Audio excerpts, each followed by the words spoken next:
Oh my goodness, what a victory that was.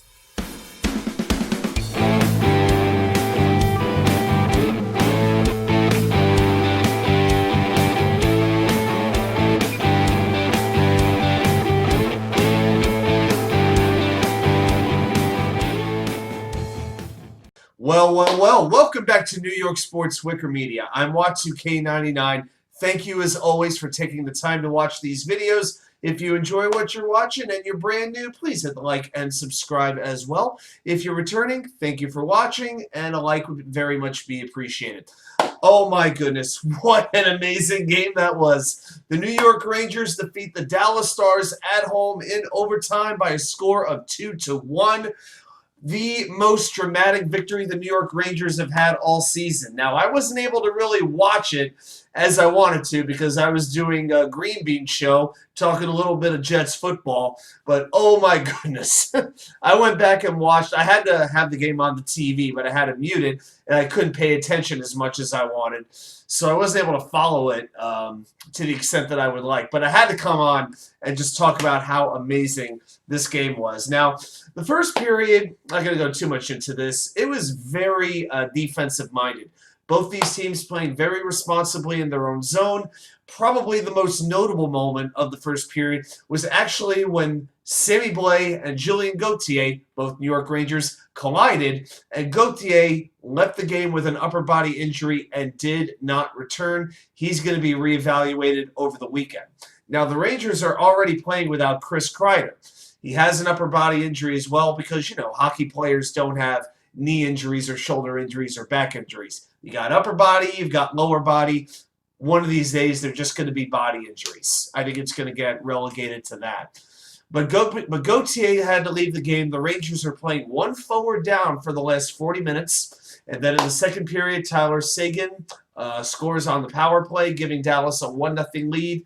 A lead they would hold for nearly the entire game, and the key word is nearly. So the Rangers have one last burst. Kandremiller, who had been on the ice at this point for over 2 minutes, fires the puck in. The Rangers have the puck kind of against the boards on the perimeter, not able to get it towards the goalie, Jakeoettinger, who is one of the absolute best in the NHL. And eventually, with about 8 seconds left, they start to pitchfork it, to use a Doc Emmerich term, towards the goal. The puck eventually gets kicked out by Dallas defenseman miroheiskanen. More on him in a little bit. This is not a game he's going to be saving for his kids to watch anytime soon. But the puck gets kicked out to Kandremiller outside the point, fires the puck, and it's blocked by Dallas center Luke Glendening. The puck comes literally right back to Miller. Glendening is now out of the picture, and somehow Miller has a shooting lane. He shoots it just to the left of Heiskanen. I watched this over and over, figuring that the puck had to be deflected. It must have gone off somebody's stick, off somebody's skate. None of that happened. It just somehow evaded Jakeoettinger, and it crosses the line with 0.9 seconds left. Less than 1 second on the clock. The last time the Rangers scored a tying goal with less than a second to go on the clock, I believe it was 1998. It's only happened 3 times in Rangers history. Brian Leetch was one. I know Darren Turcotte did as well in 1992. It happened one other time, I think, back in the 60s or something like that. But oh my goodness, the Garden crowd goes electric. I go nuts in my living room. Rangers fans all over the place go crazy. And this game is going to overtime. And then in overtime, because the Rangers have been using their big guns for a good 2 minutes, they had to start the 3-on-3, not with Zibanejad, Panarin, Fox, Trocheck. They had to sit those guys. They started Alexei Lafreniere, Filip Chytil as forwards, and Braden Schneider on defense, which, as Lafreniere said, he was very surprised when he got the tap on the shoulder from Gerard Gallant.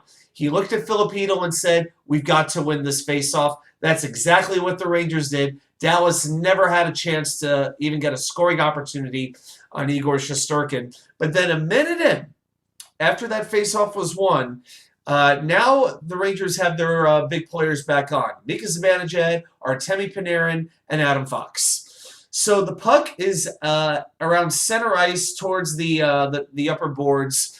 And Panarin beats Miroheiskanen, there's that name again, beats him to the puck and manages to skate in on the angle right in front of Jakeoettinger. Ottinger makes a very good save. So then Heiskanen regains possession of the puck, and he's about to start skating out, dump the puck down the ice. But mikazibanejad's in perfect position just to the left of Jakeoettinger, and he says, "Oh, no, you don't."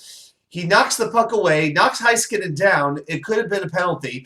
Heiskanen then trips up Zibanejad, which also could have been a penalty. But in the process of trying to trip up Zibanejad, Heiskanen loses his stick. That would be pivotal. So then the two forwards for Dallas, Jason Robertson and Tyler Seguin, there's a huge scramble. They're to Ottinger's right. But Panarin, who's in the picture now, manages to shield the puck. He's got his back to them. And right there skating in is Adamfox. And now you've got Heiskanen kind of down on the ice without a stick. In comes Adamfox, who has a clear lane to the net. He strides to the goal mouth. Heiskanen goes down to a knee at this point. He's regained his balance. He goes down to a knee without his stick to block it. So Fox immediately shifts to the backhand side. And Ottinger, who has been defending the left side of the goal mouth, can't get over. Fox lifts the backhand over Ottinger's right shoulder into the net. And the New York Rangers win in overtime 2-1. Unbelievable victory, and the crowd goes absolutely electric. The Rangers are now 13-2-2 in their last 17 games. And I got to say a couple of other things about this game. It felt very good to be Peter DeBoer. After that 2012 season, that conference finals, I have a great amount of disdain for Peter DeBoer. So to see him lose that game, to see his team lose that game was a little extra sweet. Now, it wasn't a pretty game by the Rangers. They turned the puck over 23 times. Not good enough. Now, as far as Alexei Lafreniere goes, he's been under a lot of scrutiny from Rangers fans. They haven't had a lot of patience. They didn't have patience with Chris Kreider. They didn't have patience with Kaapo Kakko. Thank goodness Adam Fox worked out as quickly as he did. But I felt Lafreniere got a lot better as this game went along. He was playing with Mikazibanejad and Kaapo Kakko. And I felt that the three of them started to click a little bit more as the game went on, to where by the end of the game I felt pretty good about that line. They didn't score a goal. I will say this, the power play misses Chris Kreider, and I didn't understand putting Lafreniere on the first power play unit. To me, and then they're putting Zibanejad in front of the net, kind of where Chris Kreider would be. That's not where Zibanejad needs to be. He needs to be firing those one-timers from the faceoff circle. Why didn't they put Kaapo Kakko, in on the first power play unit? To me, that would have made a lot more sense. So like I said, just a tremendous victory, and now the Rangers have a back-to-back coming up Sunday at home against Montreal, and then Monday at Columbus, two of the bottom feeders in the Eastern Conference. Going to be interesting to see a couple things. Number one, which game Igor Shesterkin plays, and which game Yaroslav Halak plays. But also, will Chris Kreider be back? Will Julien Gauthier be back? It definitely bears watching what the Rangers' forward lines will look like for these two games. Well, that's all I got. Thanks so much for watching. I'll see you back here with more content from you know where. The Wicker Chair.